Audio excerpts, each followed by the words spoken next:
Hello, my name is Grian, and today I'm going to show you some starter house concepts. These aren't 10 individual tutorials for these houses, these are just some really cool ideas and concepts that I want to show you. So let's just dive straight into it, there's no need for long introductions. The first one that I want to show you is a log cabin made out of dark wood and spruce. Now, I do want to immediately point out, by starter home, I mean a Minecraft house that can be made in a few Minecraft days, made of local materials, which usually means some stone, andesite, cobblestone, and all of the kinds of wood. So there's no complicated blocks involved. So, I want to point out that the terrain is the big feature of how this works. You'll see that there's a big sort of cliff face with a bit of a plateau on it, and that's where the house is going to sit. So you may want to go ahead and remove some of that terrain, and then you want to make sure that your house sits nicely on a platform. So if I go up a little bit closer, you can see that there is a base foundation made out of stone mixed in with some andesite and cobblestone, and we have a very simple box that's on top, but there's a specific technique on the corners here to make it look like it's layered logs over one another. So if I make a quick corner here, I can show you. This is one side of the square. So if you make that out of your normal dark oak, and then you take your slab and you interlace them over the top of each other so that there is half a block gap. So it does mean that it does overhang the top a little bit, but you can see that it kind of looks like they're sitting on one another. And at the top, you can just sort of make that mix in with the roof later on. But if you stack those up one after the other, you will have yourself a very nice looking corner to this build. So for the most part, I'm going to be pointing out all of the individual features of each design so that you can take the concept away and make it your own. So on this build, it's actually fairly simple. It's a big square and it's a big A-frame roof. The only thing that's different about it, it is a normal standard side-by-side upside down staircase, normal staircase A-frame, but there is a slight difference with the slab underneath, and all that does is just give it a little detail that's something different. There's even a cobblestone wall either side, completely optional. It just makes it look a little bit different. On the left-hand side, we have an entrance, but instead of having your standard roof on the top, actually it's got a bit of grass that spreads over the top and it really melds into the mountain itself. The whole idea of this cabin is to really look like it sits nicely in the terrain itself. And there's a few little extras like the chimney and stuff, but the brick may be considered not a starter material, so it's not strictly necessary, but everything like from the oak to the spruce to the dark oak, you can get with a little bit of exploration fairly easy. On the inside, we got a fairly nice amount of space, and the entrance itself, you know, goes down to the river at the bottom. It is really snug in here. It does actually feel like a cabin in itself, and of course you can dig into the mountain even further if you want more space. As for the details, it's some very basic stuff. This is just a concept, proof of concept, so that you can do with it what you like. On the roof, there is a few little techniques that I want to talk about. You may know this before, but instead of just having your normal staircases all the way along, you can add in some slabs and some full block to make it look a bit more rugged, as well as some leaves as well. Right, let's move on to the next one, which is actually a modern house design using starter materials. This modern house is kind of different to how I've shown to do it in the past, but the concept is roughly the same. We're using some very block-like ways of building. We've got a series of rectangles that are just overlapped on top of each other to produce this modern effect, and then open it up with plenty of glass. But the very key thing here is that we've got basic materials, cobblestone, oak wood, spruce wood, and having those three different colors that work quite nicely together is the key to this build. So I want to point out that none of them connect straight onto each other. Even that bit there has half a block. The cobblestone, everything overhangs just that little bit, sometimes a lot with the oak there. It's all about how you place those different rectangles into one another and on top of one another. You really need to think three-dimensionally when you're doing something like this, but it is entirely possible to make a modern house without getting your hands on quartz and stuff like that. And then detailing it is quite easy. You don't have to fully put walls everywhere. You could put some leaves on some fence gates, and you can also add some grass here and there, but for the most part you can keep it really nice and open. Add loads of glass, add even some pergolas, that kind of thing. Just make sure it feels nice and airy. Modern is all about the spatial and the minimalist kind of style. The stairs are something actually rather special because it uses carpets on top of fences, which is not a technique I see particularly often, but it actually has a weird effect in Minecraft because the carpets have this very small amount of height to it. It allows you to step on top of the fences and it allows you to walk up fairly quickly. So other than that, it's a very spacious, minimalist interior, but it does give you a pretty good starter house, and it is possible to make this in a few Minecraft days once you've got your materials together. And it is very simple as well. It is just a bunch of cubes, so you just got to try and get creative with how those rectangles fit on top of one another. And hopefully this house should give you some inspiration to get there. Now, I really want to show you a real variety of houses for this video. So I've come up with some houses that may not look very good, but they are super survival friendly. This one is really efficient with how it's designed. So as you can see, it's kind of like a hobbit hole, but not really. This is normally a flat plane. And the concept here is that you dig a hole and use the blocks from that hole to create the house around it, and then have a sky hole underneath. So it's a very odd design, but this is supposed to be Dirt House Plus. This is supposed to be a builder's way of making your very first house.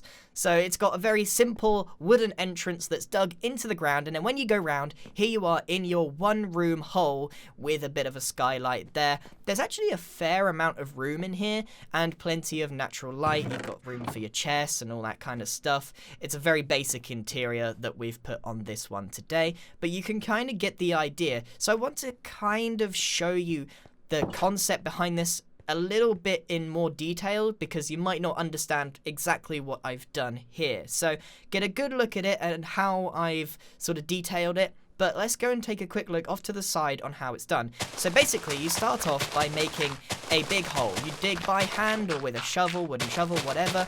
You dig yourself a really big hole in a circle or whatever shape you want.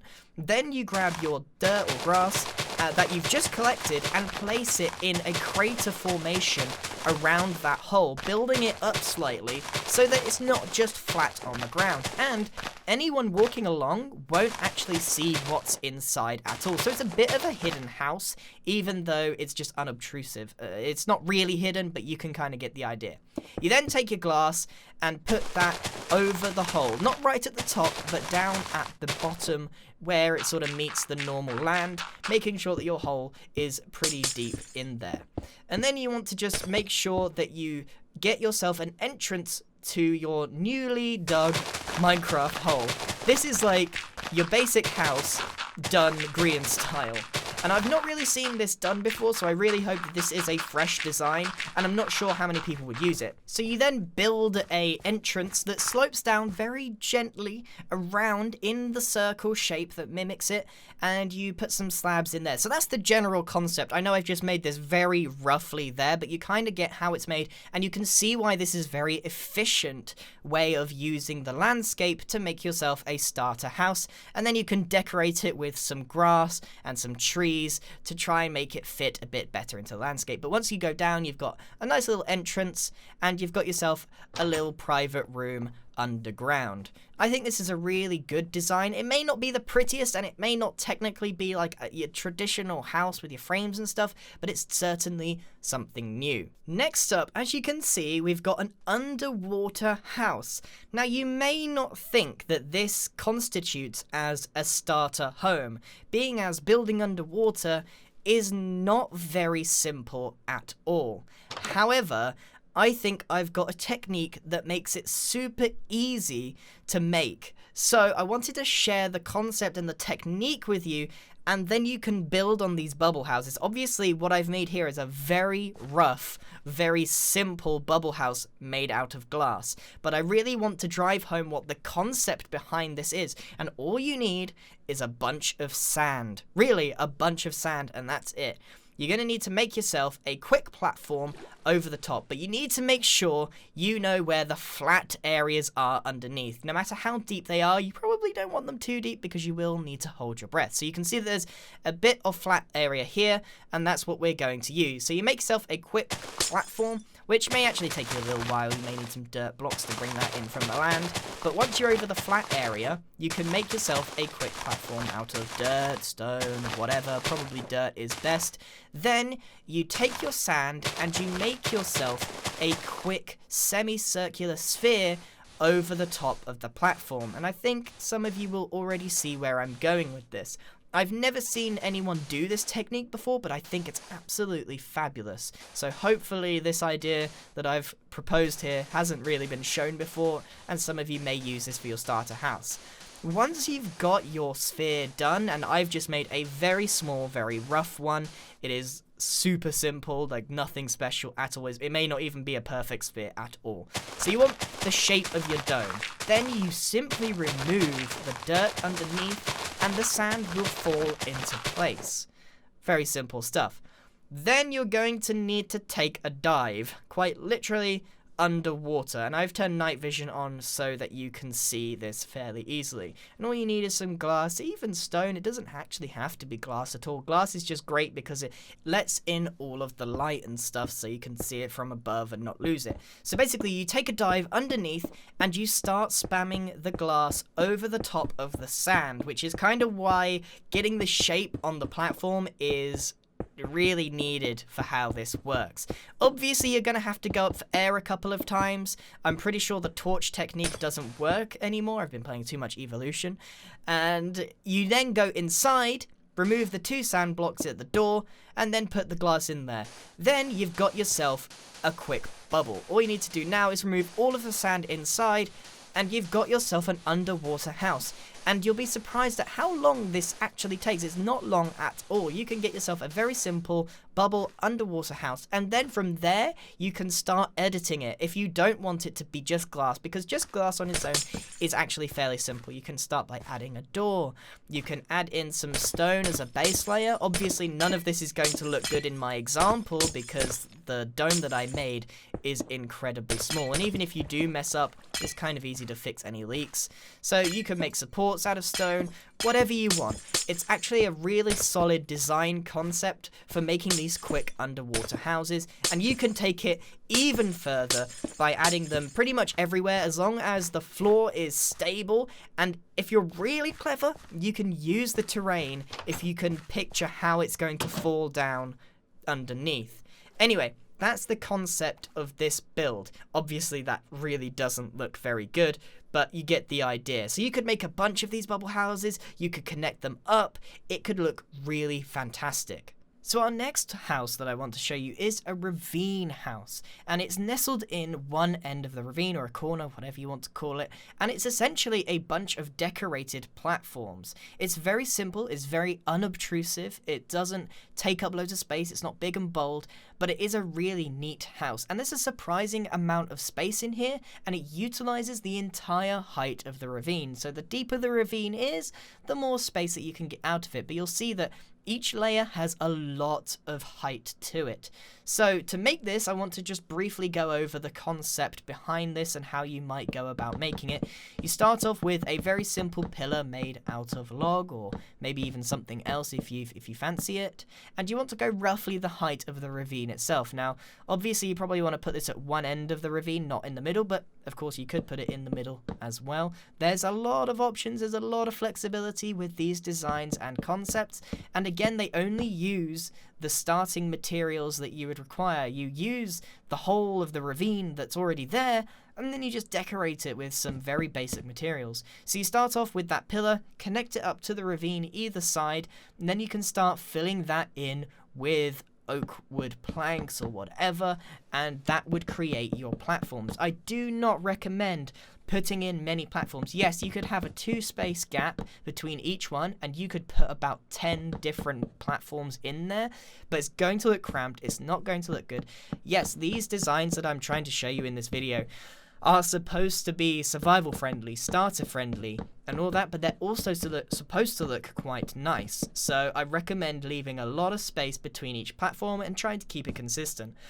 Once you've done that, you then want to decorate it, and the simplest thing to do is to make it look like the pillars are actually supported with some diagonal straights. So again, using the upside down staircase and then the normal staircase, you can create these diagonals that look like they're supporting it really nicely. Now, as for the roof, you could go for what the example has over there with just a straight diagonal using staircases.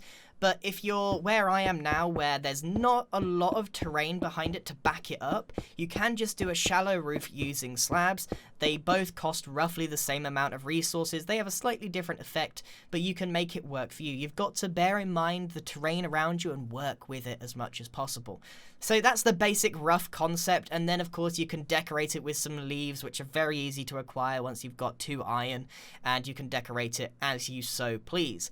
It's very nice design that's quick to use, and there are ravines absolutely everywhere in vanilla, so if you find a decent one like this, you can make an entire ravine town out of this eventually. You could start off on one end and make a series of platforms that make their way through the ravine very, very easily. These are all houses that you can make super quick. The next house that I want to show you kind of builds on the whole concept of the platforms, but kind of takes it to the whole new level. Now, I want to point out the terrain around it is these nice sheer cliffs that I've pointed out many times. They're absolutely wonderful. They're everywhere in Minecraft, but this one in particular was amazing. So I thought for a starter house, why not attach some platforms to it and then make some very basic houses on them? And the actual houses themselves are not the point of this design. The whole point is the platforms themselves. We've got a very simple A-frame. They're just box houses. They're not very big, and the details on them are very menial compared to some of the other designs that I'm going to show you. And we will get into some more complicated designs in a minute. I'm trying to cover literally all of my bases, or as many as possible, with this video. The insides are tiny, but you can make them bigger. We'll get to that later on. So the whole point of this are the platforms themselves. So they're quite thick and they're all attached. They don't overhang too much, which is very key. It would look ridiculous if it did. And they're supported by these dark oak straights made out of staircases. You can do different things as well. You could take some log and you could try and make it look a bit more messy and handmade and that kind of thing. It doesn't have to be those straight diagonals. You could do something like this consistently throughout the platforms themselves, just to make it look a bit more higgledy-piggledy in a way. There's many designs that would work here, but the main design thing is about how they're connected. And you may be wondering how you get up. You actually go down to the bottom, and if we take a look at what it looks like from the floor, it's rather impressive. It does look like a big base, even though it is only a starter one. So you can start down here and make your way through. I did have to mine this out myself, so that would take a serious amount of time, but you could leave that till the end. And then you connect it all up with a bunch of staircases and try and make the most out of the space. Now, if you wanted more space on the inside, you could just go into the mountain itself and you could have a massive base based on these platforms themselves. And it's always nice to add a waterfall, whether it's natural or not. You can always utilize this space much better than I have. So anyway, that is the concept of this one. I hope potentially to see some of you guys giving this one a go. I think there's a lot of opportunity to work on this, make the platforms longer, wider, more of them. Again, there's the opportunity to make an entire village using this design. This next design is probably a little more on the complicated side. It still uses starter materials and it's in a sort of Mediterranean style. However, the shape and the way that you use these could be seen as a little complicated, but again, I wanted to cover all of my bases, so maybe there are a little more experienced builders out there that would love to see this concept. Anyway, you use a lot of sandstone, cobble, and spruce, but you could, interchange that with any wood. So this is a Mediterranean style build, so it's kind of a one-story thing only. And if you break it down into its constituent parts, it's fairly easy to understand. You've got basically a bunch of rectangles all attached in the same way. So you've got one there, you've got a large one there, and you've got a little one that juts out at the front. And they're all connected up and they all share the same roof, which is a slab one. It's very simple, there's no extra details on there at all. But what's kind of complicated about this build is the mixture of sandstone and cobblestone and how they change from one to the other. In fact, this house probably warrants a tutorial of its own, so if you do want to see any more in-depth tutorials of these houses, let me know which ones specifically, because some of them are so easy you would be able to work it out. On the inside of this house, you get a really magnificent amount of space to use.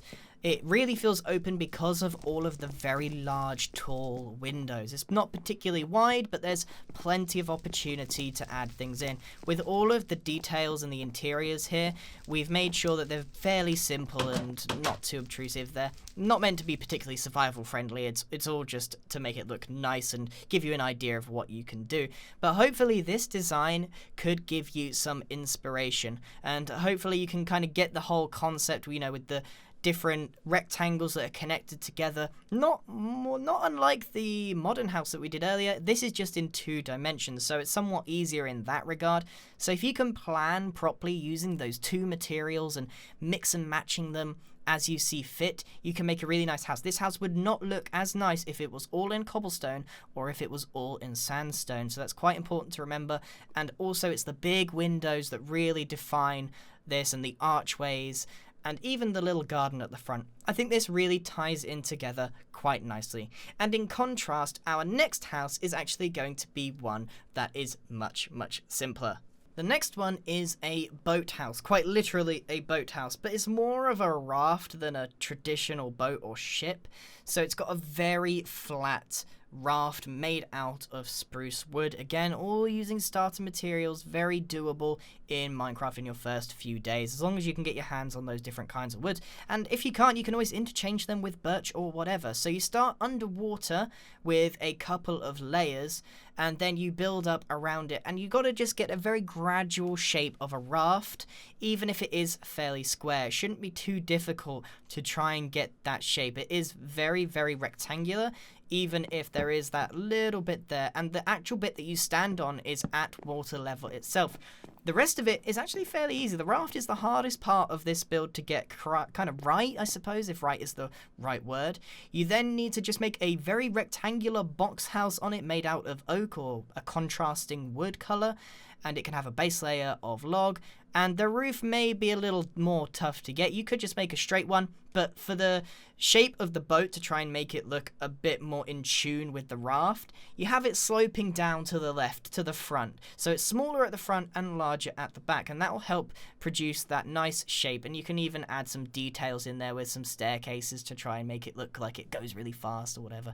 And then the details are fairly simple. Some glass windows and some trapdoors and fences and that kind of thing. There's a lot of flexibility here, and you could go bigger, smaller, etc, etc.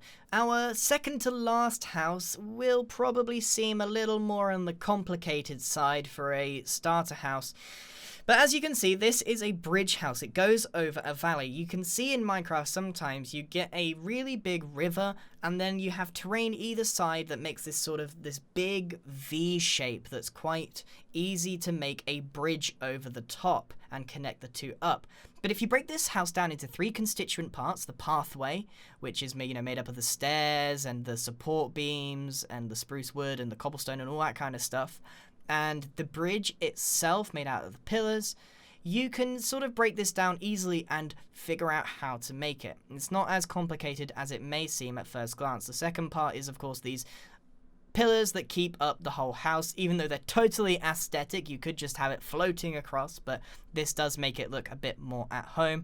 And of course, leaving a bit of an archway over the river itself, so it seems nice and clean. If you remove some of these leaves, you can kind of get an idea of that.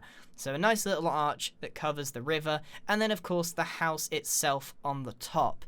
Now it's made up into 2 repeatable patterns. It's just 2 very simple boxes, except for perhaps the roof. The details there are very simple, but the roof itself is a little more on the complex side. It's got this cobblestone overlay, but the framework is very simple, so it's kind of a mixture of both worlds. Again, this is just trying to give you a bit of inspiration for how you could tackle a starter house without just making a dirt hut or a wooden box. You've got an overhang made out of cobblestone, and then you've got just 1 layer of the oak, but then on the top you've got this dirt, which obviously has spread from podzol over the top. and then decorated with some planted trees and ferns and that kind of thing. This is obviously not natural terrain. This has been purposely placed on top of the house to make it look like it fits in, and it does. The house does look like it fits in with its natural surroundings, which has been somewhat of a theme throughout this video. For the interior of this one, it is just a square rectangular house, despite being complicated on the way up and all the supports and stuff. But on the inside, yeah, it's just a rectangle, so you can put stuff in here. It's quite sizable. Depends how wide you want to make this house. You could make it very wide. It would look very weird, but the key would be not to make it too thin, and you can get a really nice view out of this as well. There's a lot of opportunity with this house and this concept in particular, but our final house is probably your simplest one of all. This is a very normal looking house, and I had to include it because all of these were pretty weird. I mean, the normal one was probably the first one that was the most normal with the cabin, so I wanted to include your bog standard wooden house made of some very normal starter materials, and this is what I came up with. So there's nothing too exciting to say here, but I'll probably go over it, except for maybe the brick, which of course will cost a little bit more valuable resources. Everything is made out of stone, cobble, wood, as you know the rest of the video has shown you. So I want to go over some of the features. We've got a very simple A-frame. There's a lot of depth here, so you've got an overhang, and then you've got a framework, and then you've got a wall behind it. It's very simple, very standard Grian style of building on these type of houses, but there's a few more little features that are there to make it look a bit nicer. And one of the big ones is actually these rocks at the side of the house. You can see them. They really tie it in together. It's all about integrating into the terrain. Even if it is just a flat plane in a normal Minecraft world, you can still do things to integrate your house. I've added a pergola on one side of the house because this giant L shape isn't actually very well balanced, so having something either side that are just there for aesthetic purposes, and on the other side we've got this cover with a chair and tables and even a little patio with some trapdoors around it. They're all there to make the house balance out, and you can see like how the eyes, when you look at it, you kind of slope from right to left, and it really does work quite nicely. So it's got some really cool features, even though for the most part everything about this house is very, very basic and starter. There is a bit of a foundation level made out of spruce there. You can see that wrapped around. Lots of A-frames. The main thing is those A-frames are not facing the same way. You've got one front facing and one on the side. It is very small inside, but you can make use of it. With the height of the house, you can really make use of this design. So if you wanted to see any more of these tutorials in depth, I know that this was more of just a inspiration type video, but they are important because you need to learn to build on your own, but sometimes it's good to get a few ideas behind you. However, if you want to see a few more tutorials, then let me know. Obviously, this video has been nearly half an hour long, so I can't do individual tutorials for every single house. That would take hours, literally hours. Anyway, a big thank you to Pajazzle, who helped me put together this video, and thank you very much for watching if you've made it to the end. God bless you. Thank you very, very much for watching, and goodbye.